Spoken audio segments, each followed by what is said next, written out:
Please like and subscribe for daily videos and stories. I'm not one for superstition. I've always believed that every strange sound has a logical explanation. Plumbing, wind, old wood settling. But what happened in the winter of 2019? In my apartment on Grayson Street is something I can't explain, no matter how many times I try to make sense of it. When I first moved into apartment 213, it seemed perfect. Cheap rent, quiet neighbors, and an old charm that felt safe. The building itself was from the 1940s, renovated enough to be livable, but still creaking with history. The landlord told me the previous tenant had moved out suddenly. I didn't ask why. I was just relieved to finally have a place of my own. The first few nights were uneventful, but on the fourth night, I woke up at exactly 3:17 a.m. to what sounded like knocking from inside the wall behind my bed. 3 slow knocks, then silence. I assumed it was the plumbing, or maybe a neighbor. But when I knocked back, jokingly, something knocked back again, the same rhythm, 3 times. Silence. That was the first time I felt that quiet, electric fear that makes your body go still before your brain catches up. I stayed awake until dawn, staring at that wall. Over the next week, the noises got stranger. Footsteps pacing in the hallway when no one was home. The faint sound of breathing near the vents. Once when I turned off my lamp, I swore I saw a shape, darker than the dark, standing near the door. It wasn't a trick of the light. I know what shadows look like. This thing had weight.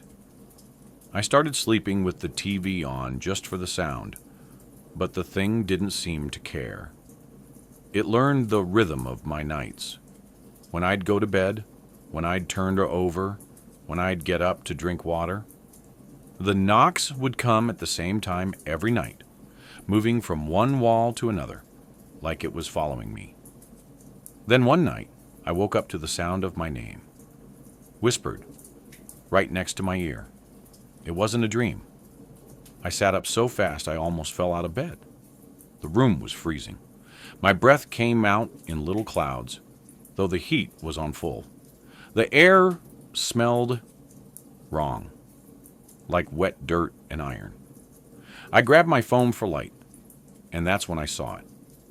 A handprint on the inside of my bedroom window, from the outside. Only thing was, I live on the 3rd floor. The next morning, I called the landlord and demanded to know if someone had a key. He sounded nervous and said, "No one's been in that unit since before you." I pressed him for more. After a pause, he told me the previous tenant had been a young woman, quiet, kept to herself, who'd gone missing one night. The police found her door locked from the inside. No signs of forced entry. Her phone and purse were still there. They never found her. That night, I didn't sleep at all. Every creak made me jump. Sometime around 2 a.m., I decided I'd had enough and started packing. I was shoving clothes into a bag when the power went out. Total darkness. And then I heard the door unlock. It wasn't the usual metallic click of the deadbolt. It was slow, deliberate, like someone was turning the knob from the other side. My heart was pounding so loud I could barely hear. I grabbed my flashlight and shone it toward the door. The knob turned once, twice, and then stopped. The air was so heavy, it felt like I was underwater. I didn't move. I just watched. After maybe a full minute, the knob turned back, and the door stayed shut. I don't know why or how, but I swear I heard that same whisper again, right by my ear. "Don't go." I ran, didn't look back. Slept in my car that night, engine running, lights on. The next morning I came back with a friend to grab the rest of my stuff. The door was locked. Everything looked exactly as I'd left it, except one thing. On the wall behind my bed, where the knocking had always come from, there were 3 long scratches, deep enough to expose the wood underneath, like something had clawed its way out. I moved out that day. I never told the landlord what I saw. I didn't want to know anymore. But sometimes when I can't sleep, I still wake up at 3:17 a.m. without knowing why. And sometimes I think I still hear those 3 knocks from inside the walls. It started with a package I didn't order. A small, unmarked cardboard box sitting in my mailbox on a cold morning in November 2021. No return address, just my name printed neatly in black ink. Inside was a VHS tape. No label. Just a strip of masking tape across the front with a single word written in shaky handwriting. Play. I don't even own a VCR anymore. But my neighbor across the hall, Jim, collects old electronics, so I asked to borrow his. He laughed, handed me one, and said, "Probably some prank. Just don't watch The Ring, huh?" I wish it had been a prank. The footage was grainy, time-stamped 11th of April, 2021, 02/46/19. It showed a dark hallway, narrow, low ceiling, with peeling floral wallpaper. At first, I thought it was an abandoned house. The camera moved slowly down the hall, the floor creaking with every step. Then I realized I recognized the wallpaper. It was my hallway, same faded yellow flowers, same scuff on the baseboard by my door. I felt a cold wave roll through me. I kept watching. The camera approached my apartment, door 3B, and stopped right in front of it. The person holding the camera stayed there for almost a full minute, breathing loudly. Then the feed cut to static. That's it. No face, no sound. Just me, watching a recording of someone standing outside my door in the middle of the night. I called the police. They took the tape, said they'd look into it, and told me to stay somewhere else for a few days. I went to my sister's place across town. 2 nights later, I got another package. This time, it was slipped under my sister's door. Inside, another tape. No note. Just the word, "Look." I borrowed an old TV from her basement and played it. The screen flickered to life. This time, it showed me sleeping in my own bed. The footage lasted about 20 seconds before cutting to static. The police came again. They didn't have much to say. No prints, no evidence of a break-in. They told me to check my locks, maybe install cameras. So I did. 3 of them. One in the hallway, one facing the door, one in my bedroom. For about a week, nothing happened. Then, one morning, I woke up to find all 3 cameras unplugged. Not turned off, unplugged. The cords were neatly coiled and set on my kitchen counter. That was the night I decided to move. I packed everything and crashed at a friend's place until I could find a new apartment. A month later, just before I left, I stopped by my old mailbox to grab the last of my mail. There was one more box waiting. Inside was a single Polaroid. It showed me sitting on my couch, watching the first tape. The photo was taken from behind me. Comment Halloween if you're still here. I used to work night shifts at a small office downtown. The kind of job where you sit under fluorescent lights for 8 hours and see no one except the security guard at closing. It wasn't glamorous, but it paid rent. The building itself was old, converted from an early 1900s hotel, and the maintenance was awful. The mirrors in the restroom were those tall, antique kinds, warped slightly with age. They leaned forward a bit, as if gravity had been tugging at them for a century. I never liked those mirrors. One night, around 2:30 a.m., I went to wash my hands after making coffee. The building was silent except for the faint hum of the vending machine in the hallway. I turned on the faucet, and when I looked up, I saw my reflection staring back. Normal. But when I turned to grab a paper towel, I noticed something out of the corner of my eye. The reflection hadn't moved. I froze. My hand, halfway to the dispenser, wasn't mirrored. My reflection was still facing forward, head tilted slightly, eyes locked on me. I told myself I was overtired, that maybe the light flickered, or my brain lagged for a second. But then it smiled. Just slightly, not wide or cartoonish, just a faint curve of the mouth. I hadn't smiled. I stumbled backward, hit the counter, and blinked hard. And just like that, the reflection was normal again, moving with me. I told myself it was exhaustion, lack of sleep, caffeine, anything but what it looked like. I left early that night. Over the next week, strange things kept happening. Sometimes when I'd walk past the restroom, I'd swear I saw someone standing inside. Just a flicker of movement in the mirror, gone when I turned my head. Once I even asked the guard to check. He came back pale and said, "Nobody's in there." Then came the night of the storm. Power went out around midnight. The emergency lights came on, dim, yellow, casting long shadows down the hallway. I grabbed my phone flashlight and went to unplug my computer. That's when I heard it, the sound of dripping water. Slow, steady, coming from the restroom. I shouldn't have gone in. I know that now. Inside, one of the faucets was running, ice cold. The mirror was fogged, though it was freezing in there. I wiped a hand across the glass, and for a split second, I saw a second face behind mine.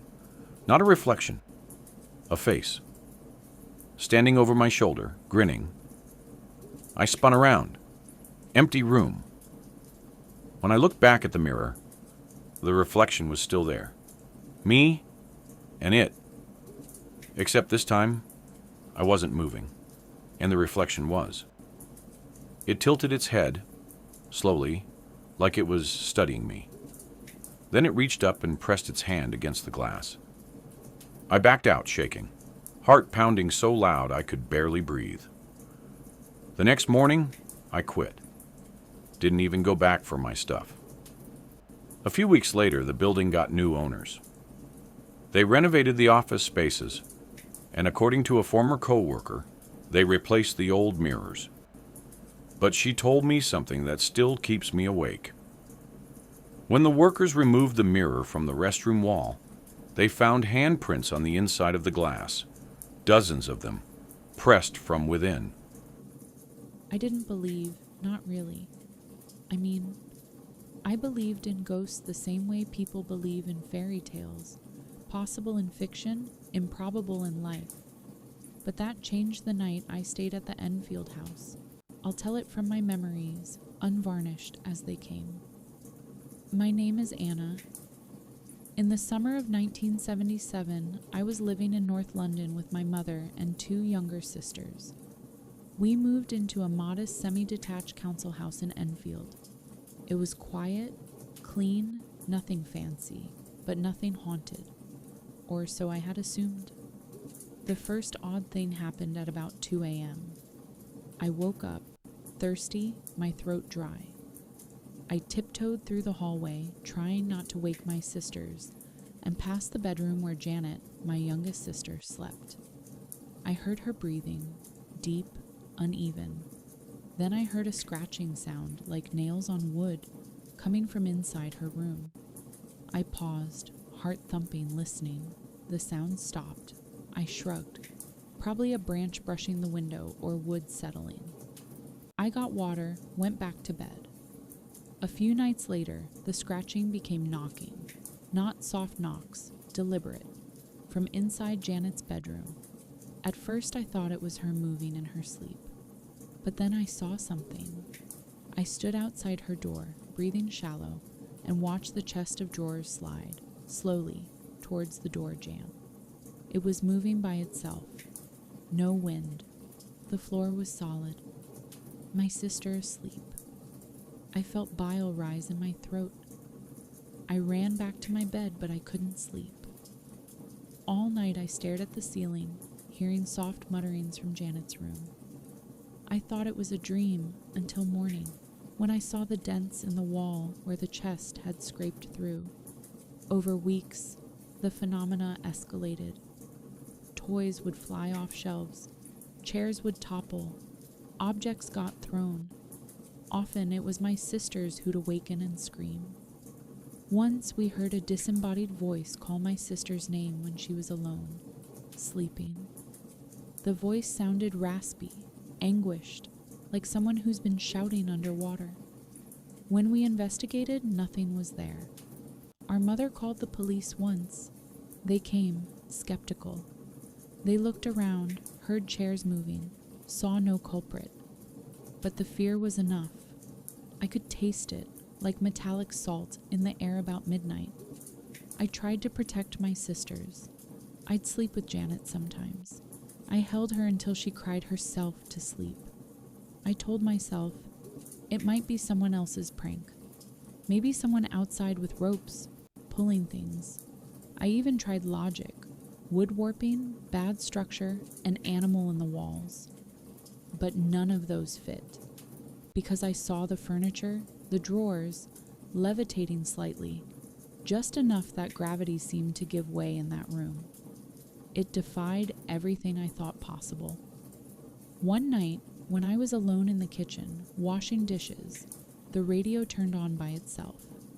Not the cheap kitchen clock type radio, a big one with knobs. It flicked on, stations changing, static. Then the voice came through, more clearly than ever. "Help me," it said. Not in anger, not mocking, but in pleading. I froze. My hands wet, soap sloshing. I stared at the radio unmoving. The voice repeated, "Help me." I threw dishwater, smashed the radio off the counter. It cracked. I ran upstairs, locked my door. I trembled under the covers, my skin crawling. That smell, like old damp, mildew, something rotting just beyond where I could see. Eventually, the paranormal investigators came, Maurice Gross and others. They recorded over 2,000 incidents in that house. They heard what my sisters and I did. Voices when no one was speaking, furniture moving by itself, cold spots, levitations. One of the children, Janet, was said to have levitated out of her bed. When I think back now, I remember the nights I felt something sit on the end of my bed. Heavy, invisible, pressing. I remember looking under the bed and seeing the shadows stretch, twist, as if they had a life of their own. I remember the feeling in the pit of my stomach, fear that this thing, whatever it was, knew I was watching and waiting for me. After 18 months, the activity tapered off. The knobs stopped turning, the voices faded. We stayed in that house for a while longer, but none of us ever slept with the same sense of peace again. Sometimes when I visit London, I drive by. The house stands there, unassuming, neat, but I swear when I pass, the hairs on the back of my neck stand on end and I want to drive away. I don't pretend to understand what we experienced. Poltergeist? Nobody wants those labels. Something beyond? Maybe. But I can say this. Whatever it was, it left pieces of itself behind. In our dreams, our sleepless nights, in the echo of things unsaid. And sometimes, late at night, I still hear whispering, that soft, raspy, "help me," and I pray I don't have to go back.